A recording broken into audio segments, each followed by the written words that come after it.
This is Fantology. You may have heard of us. All right, what's up, Forsaken? This is Steven, your host with Fantology Podcast. I have my lifelong friend Jake here with me, and we're talking about Wheel of Time, the TV show, season 3, episodes 1 through 3, which just came out all together last week. We have watched them, and here's a bit of a review slash like ramblings through different things that stuck out to us about the show. What are just like your initial impressions or thoughts around what we've seen so far, Jake? Yeah, I mean, we talked Oh, kind and of you know what like, we should say before we go too far? I think we're gonna do spoilers, obviously, for the show, but I kind of want to talk about like, what could this be as far as like future book things. So let's say we may talk about things definitely through through book definitely four. through book four, probably not further. Yeah, okay.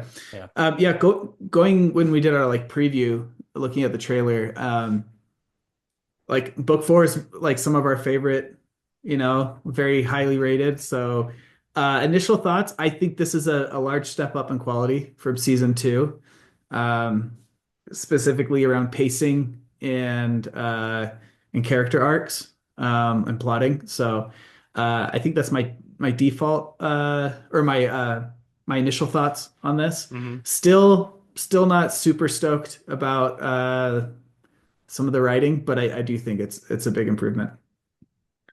And it seems that most people agree. There's been a few positive articles from fairly big publications coming out. Like I just saw a Forbes one that came out earlier today that was like pretty good on it, and the Rotten Hmm. Tomatoes numbers are very high. So this is good for the future of the show, and I agree with you. I think this is probably the best we've seen of Wheel of Time so far. And we talked about in our trailer review, like how much do we even want the show to be made? Like, what's the quality here? And but I mean, if it's gonna continue being this good and they're gonna do a good job with it, like, let's keep it going. Yeah, yeah. I feel bad that it's just me and you on here. It's always nice. I'm probably the biggest critic of the show out of all of us at Fantology, so it's nicer to have more people who are fans of it on with me. I'm surprised that me being on didn't make Josh like make time for it so he could defend it more. But yeah, I don't know. I the jury's out. I have to see how this season ends, but Hmm. uh people already know like my opinions on I think the writing is just subpar in general, but season three has been a big improvement, so I guess we'll wait and see how that pans out. But Obviously, we're biased because we're big fans of the book series, but it seems like the best moments of season 3 so far have been when they've stuck to the script laid out by Robert Jordan, mostly in book 4 here. And there's been a lot of good moments. Obviously, we've read that, we're watching for those things. It's extra fun for us, but it does seem like the best writing and the things that make the most sense are when they follow like a book series that has already done this through all these books. yeah, yeah, I agree. And again, I can't separate myself from the bias there. So I will say I feel in my heart that deviations from the source material isn't inherently a bad thing, but I do think so far in the show when we've seen bad writing, it's been correlated to not following source material. So Yeah, uh, take that with a huge grain of our salt of our bias. But yeah. I mean, yeah, obviously, to make a TV show about the Wheel of Time, they were going to have to change a lot of things. yeah, But yeah, yeah. And I think that there's been some changes here that I think make sense, like yeah, reducing the number of Forsaken down to 8 and starting the show, starting season 3 with everyone back together at Tarvalon, like, oh, well, they weren't really there after Falm. And I mean, we kind of skipped over all of book 3, so things are out of order, but it makes sense from a practical standpoint because they have the set of Tarvalon there and like they need to use it. And this also makes sense as like a place for a jumping off point for the new various quests of the season. So yeah, there's a lot of changes they sometimes make sense, they sometimes don't. I know one change that you pointed out that I also didn't really love was the beginning of episode two when they set up the Andorian history and introduced more gays, and they had this like Game of Thrones scene where she's having all of her rivals kill the heirs to their different houses. Like, stuff like that is just like, I don't know. I don't know if that really works. Obviously, we haven't seen what's supposed to play out from it, but it just seems kind of clunky. Yeah, I think my main critique of that is it seems to be a continuation of what I've seen with the writing so far of we have to make this more interesting and by doing that it has to be edgier because that's therefore more interesting. But the edginess doesn't really serve a real purpose generally. And this is like a general critique of some of the writing of the show that I've had. And it felt a lot like that, like, oh, Morghese is like kind of like kind of scary, but she's also Elaine's mom, so like this is interesting. And it felt kind of like the same thing where we had like Perrin killing his wife. Like why, like what is the long lasting impact of this? For parents, I think we're safe to say that that didn't really work the way that I think they were hoping. I mentioned this critique in the Discord, and I did get some pushback from a member of our Discord saying that it highlights like what she's willing to do to protect Elaine. And I think that's a fair assessment. Like I think that is what they're trying to do with showing that, to show like Like they show her pregnant on the throne, ordering these and murders. specifically ordering them so that way like she can't entertain any sort of competition for her heir in the Hmm. future. Um, Well, we'll just have to see how it pans out. I think their track record Yeah. isn't great for this kind of stuff, but I think that there's more intentionality behind it than I initially thought. I think we'll just have to see how it plays out. Um, I think this one, probably not as big of a deal, but it seems like some of these things they don't have, they've got this massive cast and all these different plot lines being thrown around, and they have to introduce characters and they've got to do them in interesting ways and like kind of establish them really quickly. So I think that's where this type of thing comes up. It's like we need something interesting about this character right away. We're gonna throw them into this episode, and that's where this came from, I'm assuming. yeah, and I do think like the edginess factor is an aspect of it. Like they want this to feel more mature than Rings of Power, and I think they throw some of these things in there because like there is a desire for a mature rated fantasy series. Like we know that from Game of Thrones and House of the Dragon. I think the difference is the mature content level of those are like inherently baked into character arcs and plots in a more organic way, whereas this doesn't always feel organic. It feels more like just like superficial. Mm, But like I said, I think there is some justification for it, and we'll see how they're able to execute on it. Obviously there's some pushback on like Morghese was never one of my favorite characters, but they are making her more ruthless yeah. than she was in the books.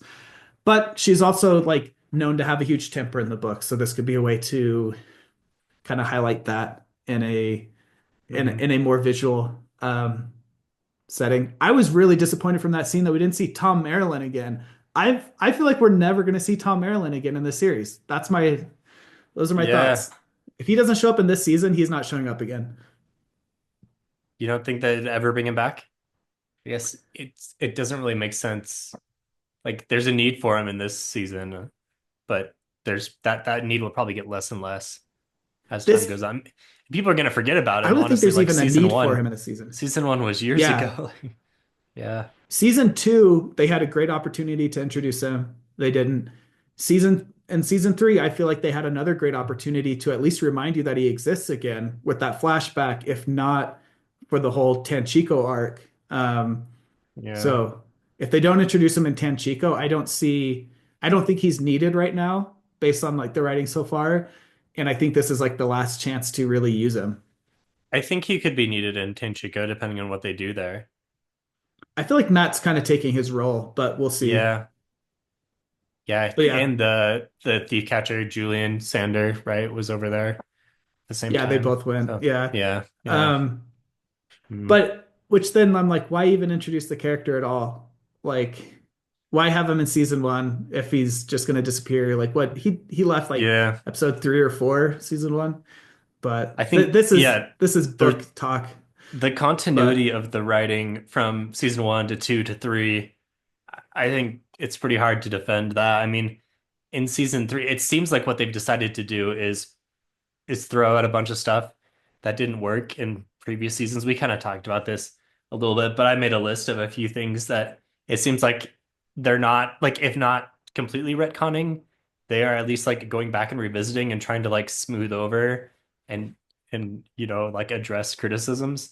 So yeah, some things there are like they mentioned the one power can't bring people back from the dead, which I mean, season one with Nynaeve, right? Or wait, was that yeah, Egwene? Yeah. yeah. That whole thing was confusing, and now we're like being told, right, like you can't do this. And then you mentioned to me privately, like Matt's dad was a jerk in season one. Now they're trying to redeem him, but they haven't really like It's mentioned that he a was little too previously early a to tell, jerk. but it So seems yeah, like he was like an abusive father to his whole family in season one, and now he's like right. out rescuing parents' family, which people contain multitudes, yes, but so that does not seem, it seems more like a retcon than it does like let's add some nuance to his character. Jury's out on that Yeah. one. I guess we'll see if that's addressed later. And Yeah. then the way gates are shown like using the leaf, and that was never really like that was a criticism back in season one. It was never addressed other than that deleted scene.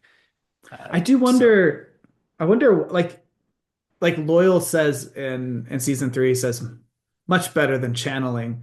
And so like they're referencing the fact that it's different than season one, right? yeah, But like, was it just a budget issue that they didn't do it this way in season one or why would you what? not have budget to? Why would you have budget to show a channeling weave, but not to pick up a little leaf and put it in a slot and open the way Well, gate? the whole like Waygate opening was different. Oh, a little cooler That yeah, they could animation. have just yeah, it was cooler animation. They could have still had the leaf. I don't know. Like why Yeah. um yeah.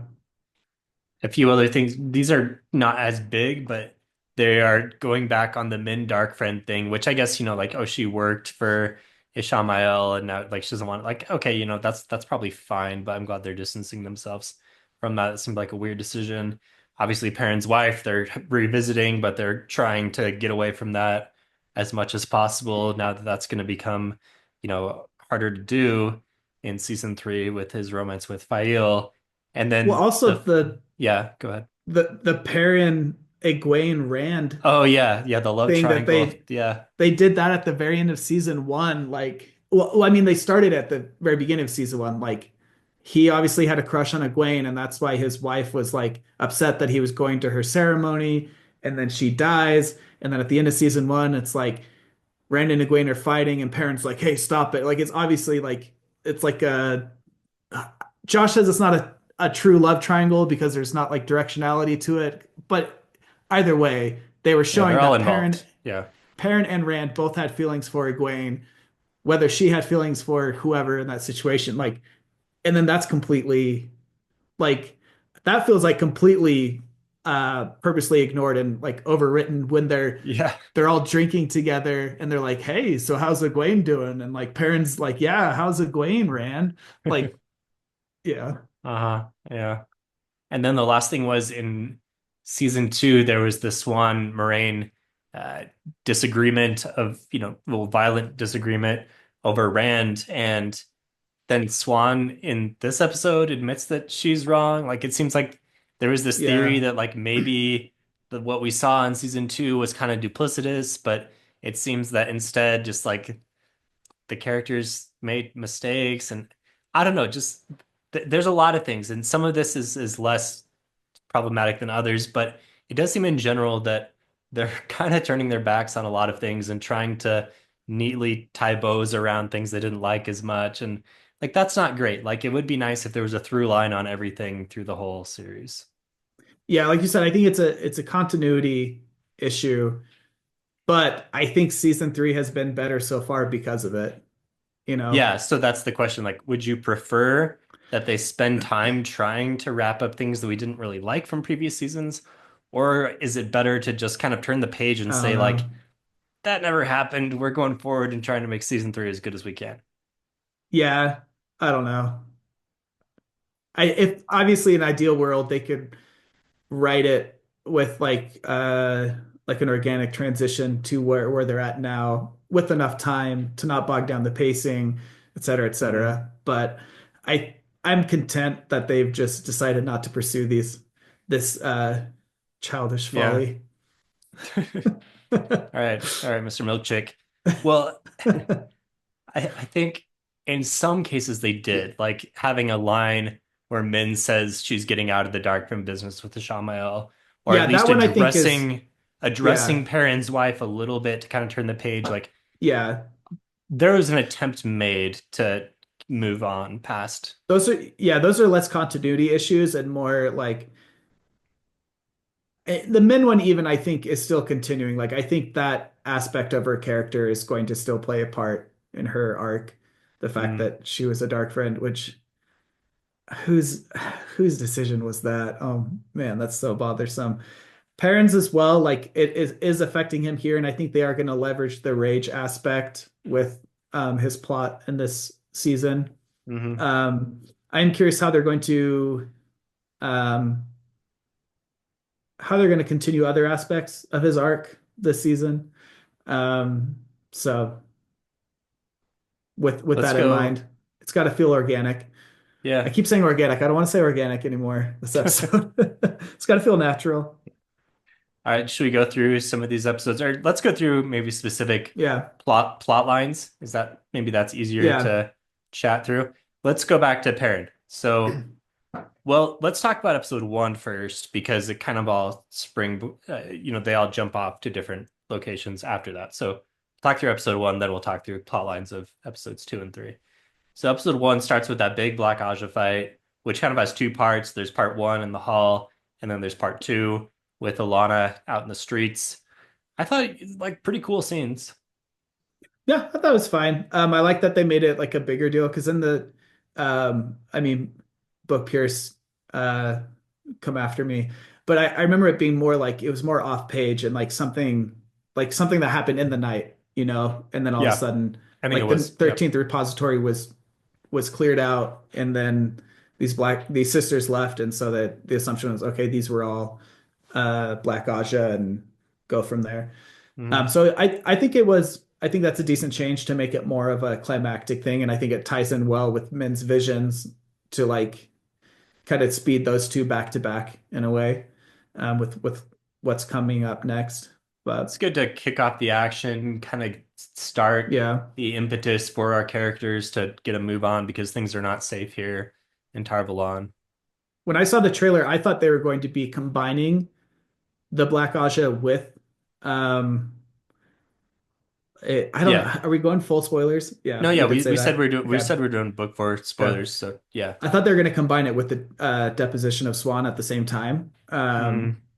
Um, That's kind of what I thought we were seeing as well. But I think it's good. I like this better. yeah, I don't know. I could see both of them working. I don't think I Well, how do you introduce yeah. Elida and have Elida be a big enough, like she's massive in that. How do you in, not introduce her, but have her be a part of the deposition? That No, wouldn't make yeah, sense. she'd have to have been there, yeah. It seems like the deposition is going to happen at the end of the season now, where I could have seen it be like at the end of episode 2 or 3. Like if they could have compacted that timeline more, maybe, but I Mm. think this is fine how they're doing it. I mean, we're through three episodes and we've got a decent amount of stuff happening at the White Tower. You think they're gonna draw out that plot line in like until episode seven or eight?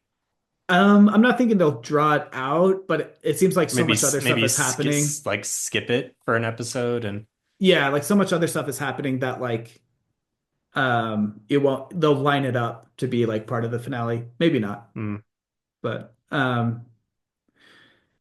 yeah. I overall like yeah, decent start. There's some pacing issues with like the accepted test. I feel like that just they had an important scene they needed to show and then it was over. But I like what they're doing with that. I mean, we already saw Nynaeve's in the last season, Yeah, so it would have been kind of a strange decision to really draw out Egwene's yeah. as much. The whole other like writing issues as a someone who likes the book character so much, not a huge fan of Moraine working with Lanfear in this way to get the kids off on their journey. I felt like that was out Yeah, of character and they like they really made her more unnecessary. gray. And I mean, she's mysterious in the books She's and not gray willing. though. Yeah, well, she's willing to Not that way. Yeah. move people around for her own goals, She's not but great with her interactions with the she's dark yeah, at she's got a all. moral line that she Yeah. doesn't cross, and that would be strange in the book. And like in this book, you see Rand more willing to work with Lanfear on things like and like use Lanfear for things and Moraine is pushing back on that the whole time. Like she sees what he's doing and she's like this is not a good idea. And so we kind of get a reversal here, similar themes. I thought the Bubbles of Evil scene worked pretty well, other than finding out that it's like Lanfear did it channeling somehow. I think that ruins some of the there's a lot with channeling that I Like, feel like they're just kind of hand waving that things this can oh, for happen, sure.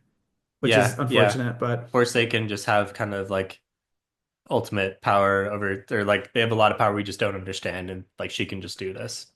and that's a book purist criticism and a if you like expect the show to have the same sense of world building and like structure to it. But I think as someone who's never read the books, like there's nothing about that so far that's like what they didn't say weaving the power could ever do something like this, where that's pretty Hmm. explicit in the book. So I don't think that's a big criticism. That's more Yeah. just a book purist critique. I like the Gray Man. I thought was decent. I like to see that.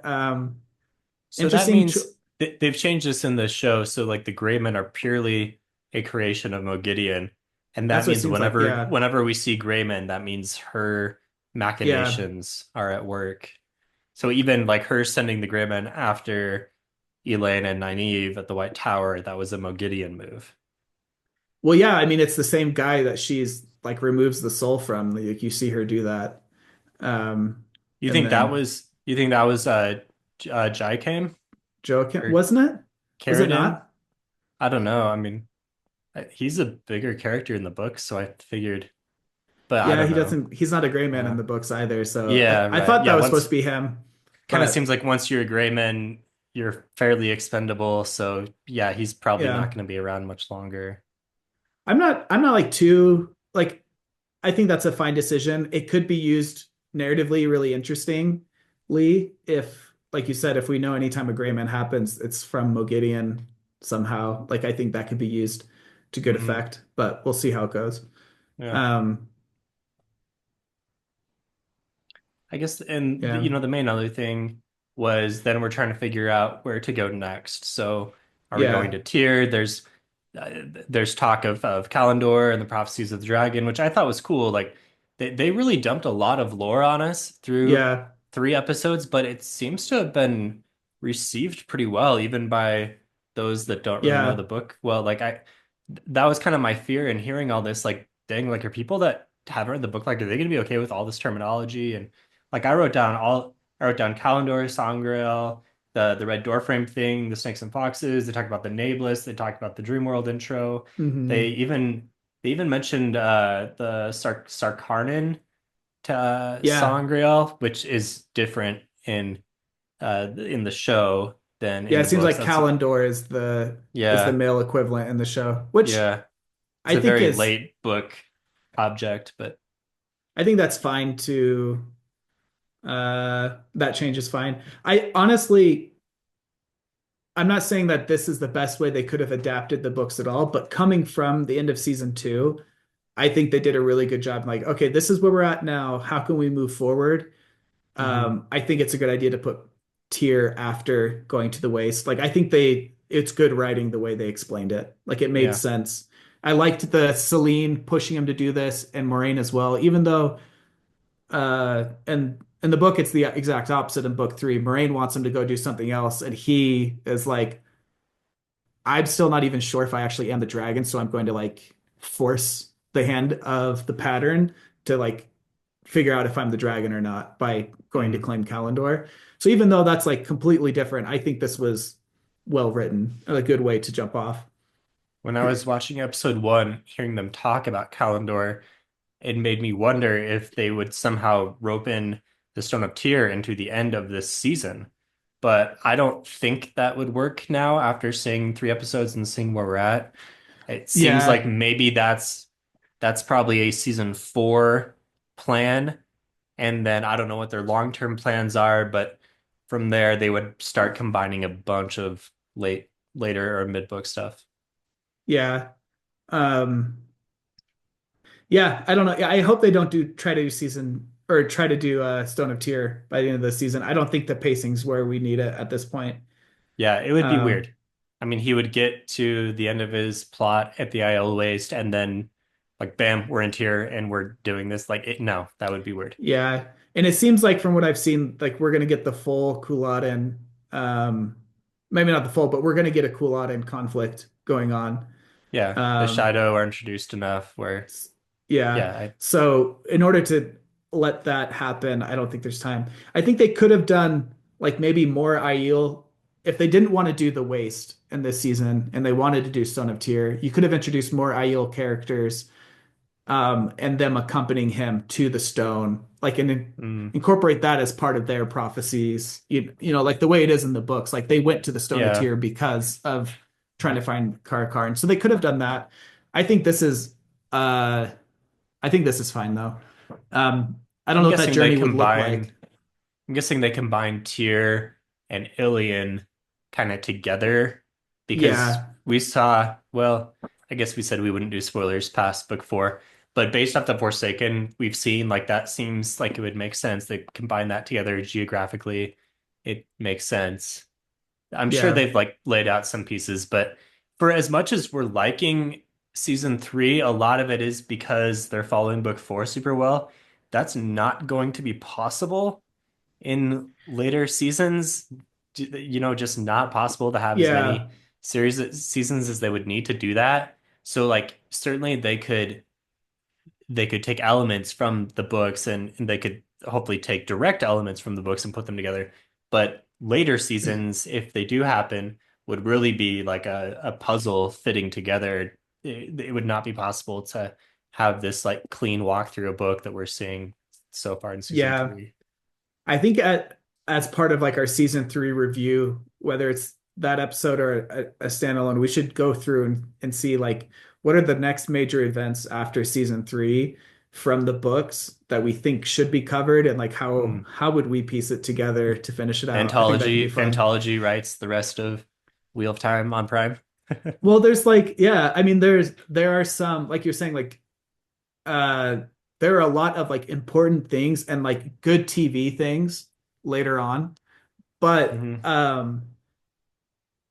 how many of those are they gonna cover and how are they gonna cover them like together? You know, because there's what is it after book four, there's another is it 9 books, you know? Yeah, So I'm looking at my poster here. I don't actually have these all memorized.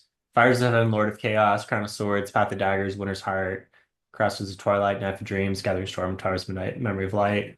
So that's 3, 6, 9, 10. 10 more 10 books. more books. Yeah. Yeah. So Yeah. yeah, they're gonna have to condense and like yeah, Mm. that'd be interesting to see how to plot that together. But Yeah. Yeah. staying present, I think they're doing a decent Right. job with season three. So Beginning of episode um two. So we talked about not loving the Andor backstory, but then Andor shows up at the court and we get introduced to all these characters. I thought they were fun to see. I thought aspects of Andor looked very goofy, specifically Morgase's outfit. She looked like she was straight out of like Alice in Wonderland. especially at the White Yeah. Tower. I during the Succession War coronation, I thought that looked fine. I mean, it's the same. I think there's a budget constraint. I've said I don't know how to exactly. I don't know the technical things of what's happening to describe this, but it feels like the Andor throne room is the exact same size as the White Tower Hall, is the exact same size as the inside of the Wine Spring Inn. Like they all feel like I think it's just Mm, a budget issue, and I think that kind of plays into why some things don't look so great. But mm. I'm okay with it. The design choices, yeah, are out there. Like it was definitely a heart. It was like definitely a heart It on was her. goofy. Yeah, I didn't. But I mean, I've liked a lot of the costuming, but there are certainly been times where the costuming is over the top, and I think some of the Sean Chan stuff was over the top last season, and this specifically was. It looked kind of goofy, but we do see. I liked the portrayal of Gowan and Galad, and Gabriel was interesting. Kind of a different, I mean, different slightly take on Gabriel. different take than what I imagined. Yeah, it still gets across like his compulsion, his skills with compulsion. Yeah. And he did look more intimidating during the meeting with the Forsaken than he came Uh-huh. across in public. And so I think they're doing a decent job trying to show that. It again, not at all what I was Yeah. imagining from book Gabriel, but Pretty menacing. I feel like stuff like this is a nice detail, but I wonder how many people caught on to this. But when they talk, they have the Forsaken meeting in episode 3. He mentions that they've only been released for a few months, but everyone thinks he's been out for 10 years. So he's using yeah. compulsion on like literally everyone around. And when he comes in season or in episode 2, and even Swan is like, oh, Lord Gabriel, like she kind of hesitates for a second, And and you you can see that's assume when it's like, taking effect. yeah. Yeah. So like that idea is pretty menacing, but I wonder, like, I feel like people could have missed that. Yeah, that's one of the better writing choices, I think. Like that's one of the strengths of the writing this season so far is like More they haven't been nuance. like yeah, more nuanced. They haven't been as heavy-handed in like telling what's happening. It's the showing and Hmm. other than during the Forsaken meeting him saying that um Which you like need to like hear it you en need to know what's enough, happening. yeah, enough Yeah. to piece it together. But yeah, directly not being directly told. I think this is well done, and I like Yeah. that it rewards people who are watching. And like, sure, some people won't pick up on it, but when we say we want nuance, that's kind of what's Yeah. a result of that, right?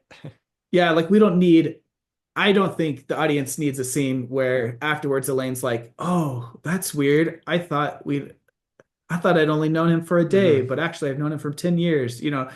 Like we don't need people acting like that. Like we already have the explanation with the Forsaken Room, and we're able like to see that like weird like people who are paying attention are gonna pick up on like, "Oh, that's weird how Swan reacted. That's weird how Elaine reacted there." Hmm. Like I think that's one of the best writing so far of season 3.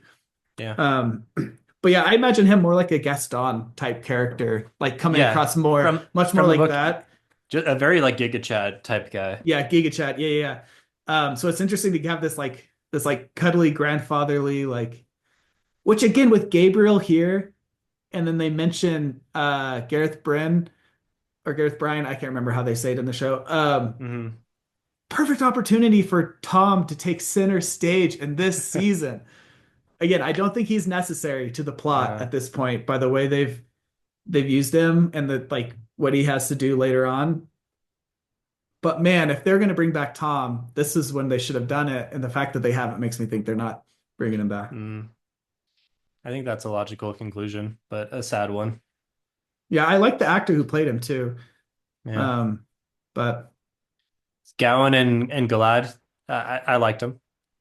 they're so different from their characters in the book, which was Really? painful for I me. mean, I feel like They were Galad is, kind of like uprighteous, but the only difference I really caught on to was, their open promiscuity and, the like oozing masculinity, which, I don't know if that's too the different. the boastfulness, the like the showing off, that's like not them at all. I feel And like Gowan is open to that.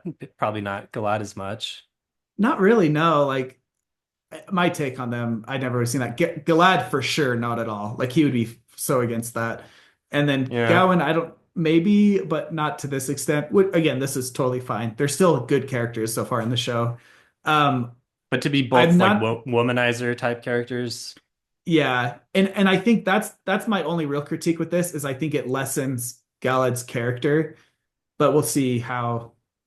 And not the womanizing, but just his the way that he's like picking fights. Like it doesn't seem like he's really concerned about men or naive when Matt is with them and he's like, "Hey, the lady says she wants to go or whatever." Mm. Whereas like Galad in the books, you would know like he is literally like, "This is the right thing to do, so I'm going to do this." Where and in the show it feels more like I'm kind of full of myself, so I'm going to be like put myself in here. But not huge critiques at all. Um, yeah. Similar, I feel like there's similar things across the board. Like Matt's character is, while yes, more similar in that he has been comic relief this season, it's like the things he's done this season, Matt from the book would not do at all. Like he'd be way more inconspicuous and Mm. way more like, yeah, I but mean, I thought the best Matt moment was the conversation with Swan, where it's kind of funny. I felt his character come yeah, across and he talks about like, oh, he's not a hero. That yeah, I think seemed very Matt. he's like Oh, this is like a goofy take on it. It feels honestly, it feels like when Sanderson was writing Matt, similar to that, where it's like there is a core piece that is still Matrim Cawthon and his like mm, heroicness and his like reluctance to be a hero, but he will be a hero. yeah. But the outer shell of like, okay, Matt is this like funny character. How can I write that? I think they're going for Matt himself is telling jokes rather than Matt finds himself in situations that are like Mm. dramatically funny. But We did see the part, at least in episode one, where he's talking to Nynaeve about like how he's haunted and he yeah. sees the playing cards. And so Hmm. there's something deeper there, but I don't know, it hasn't really seems like that hasn't oozed into the personality yet. But the roundness of the character is not quite there. Yeah. But again, that is a critique of this doesn't match the book character, which is not inherently needed for the show to be good. Mm. Um, so I think that's fine. I think the actor's killing it, and I think the writing for him has been decent. Speaking of continuity issues, this is not season one, Matt. And I'm not just saying the actor, I mean the writing. Like this is a different character completely. Mm. But Yeah. from season one to season two, it was like a pretty different character. Um, I guess keep on going with the White Tower plot. So I was initially concerned that they weren't going to do the quarterstaff scene. They did it in episode yeah, 3, so that was good and that was fun. Uh, yeah. I enjoyed that. Sad there was no audience for it though, which I Yeah, guess is like that's fine. And like maybe will play out better for their character arcs anyways, you know. yeah. But And then the yeah, rest of the White Tower stuff was Elida being introduced. I thought Elida is really strong. The actress is great. I can never pronounce her name, so I'm not gonna make a fool of myself. But th this is a really fun take on Elida, and yeah. I think she's nailing it. Yeah, honestly, this Elida seems to have more nuance than the Elida we get in later books. Um, so I hope they keep this. I feel like in the series, Elida kind of almost became a caricature of herself. Mm, So, yeah, I could um, see that. I could see that. but What do you think that the bracelet is? And like I'm guessing the shaking was maybe like connected to her foretelling that she mentions, but I don't really see how, but the bracelet seems mysterious. yeah, not sure. I wondered if there was like, I don't know. It seemed like some sort of ter'angreal, but Mm. not sure. In one of Unraveling the Patterns videos, Lauren zoomed in on it and there was like a snake symbol on the bracelet for Like a Forsaken snake symbol, because I noticed a lot of the Dark Friends and like Black Aja and Forsaken have like this snake earring thing going on. Does it mm. seem like that, or more like Great uh Serpent, or Snakes and Foxes? There's a lot of snakes going around in Road yeah, Time. don't know. Don't know how to answer that. But I anyway, should watch that again. this is mysterious. And then she's politicking and now she's like set herself up to be running the Red Aja and as we suspected, get Yeah. into the coup plot line. So I Yeah. think they've done this like pretty rapidly, but it's worked. Yeah, I think it's worked. I do um giving trying to give credit where credit's due. I do think the like showing Morgase's more cutthroat side, pun intended, Nice. does seem to like help with this. Like I assume what they're trying to say is like Morgase is behind this coup as well. Like she's Mm, going to be supportive of it. Because it seems mm. like Elida and her Well, kind of it in sounds like she would. I mean, with her threat to yeah, burn the place to the ground if Elaine isn't yeah. fine. Yeah. So that adds an interesting layer there. And then also in the tower is Elaine and Nynaeve's plot to unearth the Black Aja. It's done fairly quickly. We see a couple kind of interrogation scenes, and they're shifting through papers and looking at the Terangrial, and then they realize that it's they're over in Tenchiko based off of the what those patterns on the floor connecting it to Leandrin. Yeah, it's a I mean, little bit of a MacGuffin, but um, feel like they just kind of need to quickly move them along and like put in enough scenes to make it work, but yeah, it's not like amazing. yeah, like the them deducing like, well, they said this and they said this. Well, what are they not saying? Like, um, I thought that was okay. Not like nothing Yeah, real critique of it, but it wasn't great. I got a little Um, bored. I got bored during this part. yeah, yeah, it wasn't. Yeah, So good thing they didn't um, drag it out, at least. yeah, I agree with that. One of the other good things that since season one they've done is Leandrin is an interesting character. She's a way better character in the show than she was in the book in terms of like Hmm. more well-rounded, fleshed out. Um, so yeah, as much as I thought that like adding this whole like painting thing is kind of like she happens to have this tradition that paints as beginning and end for them to follow is like all right. But Yeah. like you said, glad they're starting their journey that way.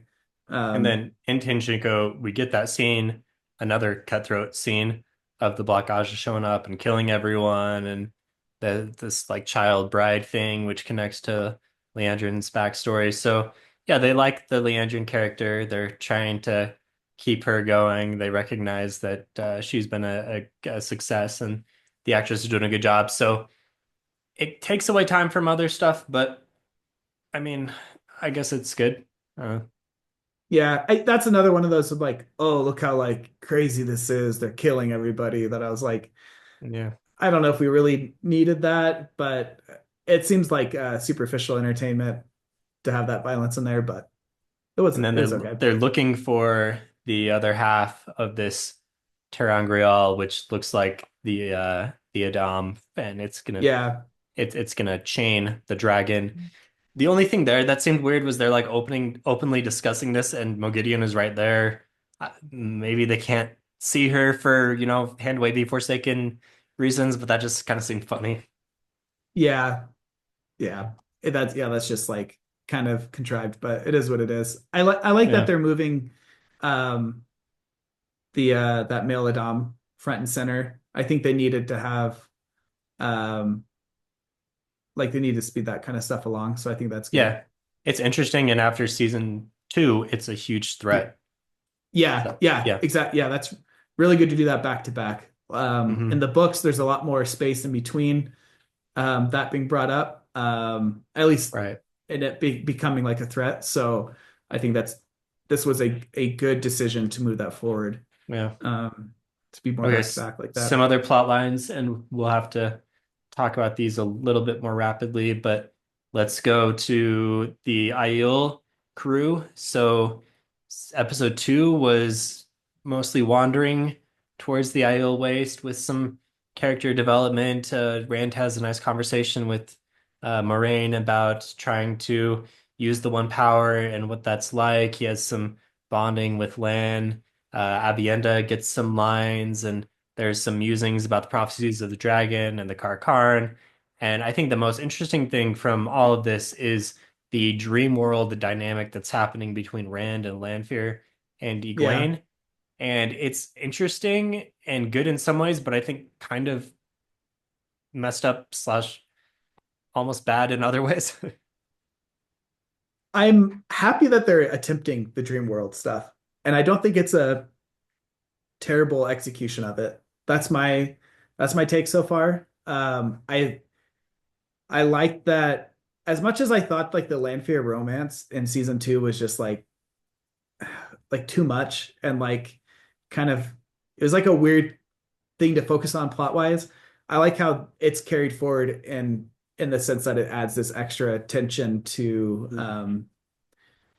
this plot line, which we kind of get in book four. This is like very reminiscent of scenes from book four. Yeah. What parts about it were too messy for you?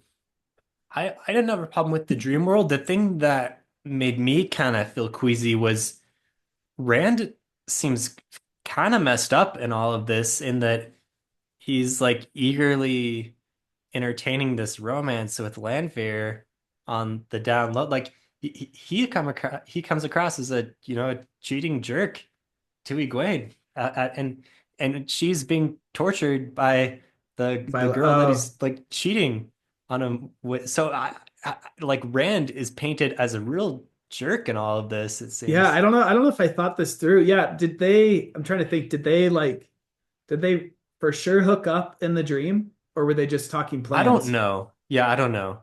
I assumed that they were just talking plans and it's Rand like leading Lanfear on to get what he needs from her while But in still, episode one, he's like bragging about his relationship with her to well, Perrin and Matt. well, I took that as he's with Egwene and they're like razzing him for how things are going with Egwene. And they're like, oh, you've only kissed one girl though. And he's like, oh, not actually. And so in my mind, that was more like let me fill you in on something that happened in the past. But maybe he is. He I didn't would seem like hate a if sh they, he didn't seem ashamed of it. true. Yeah, you think, Yeah. But I don't think the show is going for him to be painted in this light. But I feel like if you think about it enough, you're like, this yeah, is kind of messed up for you, dude. maybe I saw it differently in that I saw it as he truly cared for Lanfear when he didn't know she was Lanfear. Now that he knows she's Lanfear, he has stopped it, but those feelings are still there. And we've seen trailers that hint at this. Those feelings are still there. I just assumed he's not acting on them anymore. And like all his interactions with Lanfear are just um to further his cause against the Dark One. But I think there's a lot, especially with the way like relationships have gone in this show. I think there is a lot of room for them to make him out to be kind of a D-bag right here. So I hope not. I hope I'm a not. little concerned by this, but Yeah. maybe it's just my interpretation of what we've seen so far. I do think that the interesting part about it is just how menacing Lanfear is in playing Rand and Egwene off like this. And I didn't notice this until watching one of Lauren's videos, but it's not the Rena actress, it's Lanfear, like the actress that plays Lanfear. Oh, really? Who I didn't know I that. can't remember I anyone's swear name. I saw it. I swear it was Rena in one of the Natasha scenes. Natasha O'Keefe, maybe that's her name. But at least in the episode one scene, it's her in the makeup, and she looks really Mm, similar. I haven't actually gone back and watched, but that's what Lauren was saying, and I guess I'm just kind of mm. trusting him. But I think that's a nice little detail there. I hope that's true, but maybe go back and Yeah. actually check that. Yeah. That's another thing that like if you're paying attention, you'd pick up on. Yeah. And I guess I wasn't paying attention close enough. But for those who do, that's like a good reward for watching closely. And then, okay, so we get into the Aiel. The Aiel are introduced. We learn Nothing really about their happens there. customs. Yeah, we learn about their customs real quick, kind of crash course for everyone. It works because the characters don't know anything about it, neither do the watchers of the show. I think it's fine. I think the most interesting thing was maybe Melindra's change to being formerly Valkyrie. Valkyrie, Yeah. and like that, they're keeping Lan interesting and relevant. They're not just letting him fade into the background as the warder. Like they want to keep on reminding us of his Valkyrie heritage and all that, and I think that's good. That's good. It also serves to tie into Tigraine as well. and that plot line. They mentioned Tigraine in the first couple episodes, and I think Hmm. this is another way to a similar situation and for that to be revealed. I think that's revealed in book four because Matt goes or Rand says, "Yeah, my Yeah. mother was Aiel," and they say, "Well, actually, no, your dad was Aiel." So Yeah. um, I think that that was a good way to serve both of those purposes. Okay. I like the Yeah. Forsaken stuff. Oh, go ahead. Sorry. No, yeah. Yeah, let's keep on going with it. Yeah, so the Forsaken meeting. Yeah, I like that council. I agree with you. Like they're dropping names like Nameless out of nowhere that like as a fan of the books, I'm excited for. And I have a hard time knowing whether this just comes across as too much or if it is like another like people who are watching the show are like, okay, what's Nameless? I know it's like the leader of like the Dark One's chosen leader somehow. Yeah. I don't know how well they're treading that line, but it I seems feel like like it's it's going like well. for that it's fine because you don't really need to know any more about Nameless than that, and you can get that from context clues. So Yeah. it's just like, oh, this is, magical world. Here you go. Here's a magical term. Yeah. I like to see more of the Forsaken. I like the uh duplicity that you see of Yeah. Robin with Gideon, and then we get name drops of Semiraj and Grendel. And who did he mention anyone else? Well, Samael is there. Or No, I Samael. mean but Robin mentions the other Forsaken that weren't at the meeting. No. Yeah, so we know 7 out of 8. We know they're cutting down to 8, and we know 7 out of 8. And we can probably eliminate Belthamel and Agonor since season 1 already Mhm. happened. And then Yeah. the other four are Masana, Balal, Demon Dread, or Asmodean. And we can probably eliminate Masana and Balal because they seem Black Aja unnecessary. stuff. Yeah. So it seems like I think it's either the last Demon one's either Dread. Demon Dread or Asmodean, or maybe like a combination of the two characters. Could I think because it's like Demon. Demon Dread comes in to the books much later, Asmodean sooner. Maybe they combine somehow. I don't know. We'll see I what could see happens with them the last one. combining, but I put my money on the name being Demon Dread. Mm, Um, I hope for so. a reason. Yeah, he's Um, awesome. are we for sure confirmed to only eight? Like that was Yeah. I've heard people say that, but I haven't seen like I'm like 90% okay. sure they say 8, and they showed the 8 statues, and Okay. it's like, yeah, I mean, Yeah. Lauren is marking down the Forsaken in each of his videos, so like it's got to be 8. It's eight. Okay. Yeah. Um, yeah. Okay, and I, then yeah, the last plot line we didn't talk about was Two Rivers, Perrin. Thoughts okay. there? I'm good setup. I'm excited to see where it goes. I think they're doing it pretty well. They've tied in the Layla stuff to where in my opinion, it doesn't feel like they're just like pretending like it didn't happen, but they're also moving on from it in a good way. Um, interested to see how like, they introduced Lord Luke. So Yeah. I'm like interested to see like where they go with all of this, and what like how dark are they going to go? That's what I'm curious about. When Perrin emerges from the Waygate, he says something like, I'm smelling 2 people came by here. They smelled wrong. They're like, the only people that would travel the ways are dark friends. So, 2 people, you might think like maybe one of them is Lord Luke. Like, are they gonna? I hope they don't make Fael a dark friend. Like, I feel like we've already made a It seemed like mistake. the And writing wanted you to think of Lord Luke and Fael from him saying that to seeing them two that they're yeah, newcomers who came together, a man and a woman. Like yeah, that's what they're yeah. trying to show. I really I hope it's whether not that's a Fael. misdirection or not. Yeah, I'm hoping. Yeah, Well, did he specifically say they smelled wrong, both of something like them? that. Yeah. Oh, maybe just one. Maybe just one smelled wrong. Because I think it could be both of them together. Like Mm, that makes sense, Hunters of the Horn. yeah. But The smell, permeates from one to the other, hard to distinguish. Even for Perrin, I could see it. yeah, I'd have to go back and rewatch that scene to see what he exactly he says there. Mm. Um, but yeah. Yeah, I liked this plot line. My minor criticisms of it are it feels like maybe a little rushed, where like we just saw the one scene with the white cloaks, and we've heard there's Trollocs around, and Perrin's like leadership speech was not that long, or like really not all that convincing for me as a watcher. I'm like, okay, like that was nice, but at the same time, like, is that really like enough to say like you're the leader? Hopefully that continues to develop. I think there's enough time for it too, but I'm liking where they're going with it. Yeah. Yeah, I think it's a acting slash directing thing I'm not super satisfied with. I think up until this point, like the parent actor has done a great job, but I think they've always made him seem much more like shy and like unsure of himself, whereas like parent is quiet, but that isn't really who he is. And so I think they need Hmm. to give him a time to just as like when he gave that speech, he didn't come across as like Yeah. firm as I imagine parent in the books is doing. So Really, I think they just need to help yeah. that out. Like, shouldn't the music kind of swell and he's got some more commanding lines and like that could have been Give it cooler. time. Yeah. I think it needs more Okay. time to Okay. see, but Fair. yeah, Yeah. Yeah. yeah. That's fair. I mean, I was just saying that it felt a little rushed. So maybe him to have cemented that at this point would have been even Do worse. you So think yeah, we'll give it time. do you think Pat Fane's going to be involved?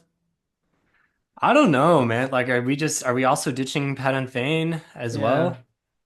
I don't know. Yeah, I don't know. Hard to Overall, say. though, I'm I'm looking forward to hoping maintaining and exceeding this quality. But Yeah. I'm yeah, we'll liking see. it. I was really even though I've always been like okay with the show after the trailer episode, I was kind of doubtful that they would get a renew for season four.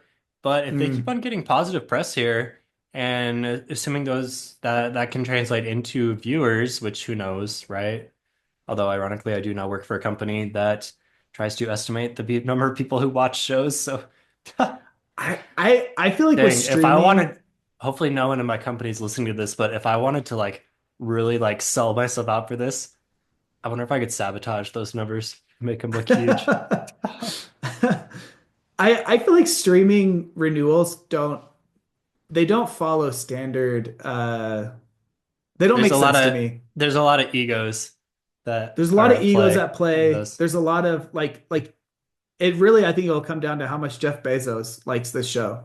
Like Yeah, I think more so than like primetime TV, streaming has a lot more of like how does one executive's feeling towards a show and that show's performance impacts whether it's renewed or not. So I don't know. ironically, I just watched the episode of 30 Rock where they're about to get canceled and they get the goofy executive from Cabletown to renew the show by causing a gas leak. So maybe actually it isn't just streaming. Maybe it's just TV in general, but it feels more nebulous in streaming because you don't really have a great metric Yeah. in the same way. But Okay, yeah. final thought here. Are we going to see Snakes and Foxes, Red Doorway? Are we going to see this from Matt in this season or Red at all? Doorway for sure. We've already got the vision for that. Oh, this season? Well, I don't either know. way, what do Yeah, you? yeah. Yeah, Yeah. We'll see that. That is planned. Snakes and Foxes. Yeah, I'm gonna say yes. I'm gonna say yes. there's been a few hints. I was also Yeah. really down on this. I thought they were going to cut it, but so I'm pleasantly surprised that we've seen enough hints to where I am now also thinking we'll see it. Did they mention where the doorway is in the show? I feel Well, like, it's at that 13th repository oh, is it? Is it or not? depository. They see it there when the Black Aja are. It's there for a second. Oh, do You can they? see Okay, I it. missed that. It's just in the I, background. okay. But he just left. Did they? He did just leave. Yeah. Yeah. I don't know. I don't know. I don't know this season then. Maybe They're gonna the do it. He other had the vision. maybe He had the vision. maybe the other one is in Tenchiko instead Yeah. of yeah, instead of So Tyr. he'll go back to the tower again after. And yeah. Yeah. Yeah, but they did yes, we did get the vision. At least we got the vision, so we feel Yeah. really confident with that. Yeah. And he was hanging from the doorway, which I think, did Josh predict that? I don't remember. He gave some kind of crazy guarantee. Did he guarantee that? Well, because we were just talking about Matt. Would Matt go to the waste with Rand? And if he's not going to do that there, then why would he go to the waste? But could they Mm, do that in Tarvalon? We had theorized that they would do this all in Tarvalon. And then the hanging thing, you're like, is he gonna like, is the hanging gonna happen? I don't know. We'd have to go. Let's go back and watch our video. Let us know in the comments. You could yeah. easily just watch it right now, guys. Pause, watch, come back, tell us. No reason not to watch more Fantology content No after reason. you've been so impressed by this episode. Exactly. All right, if you want to see more Fantology, you can join our Discord. Invites are on the episode description, links below. And until next time, see you later, Forsaken. See ya.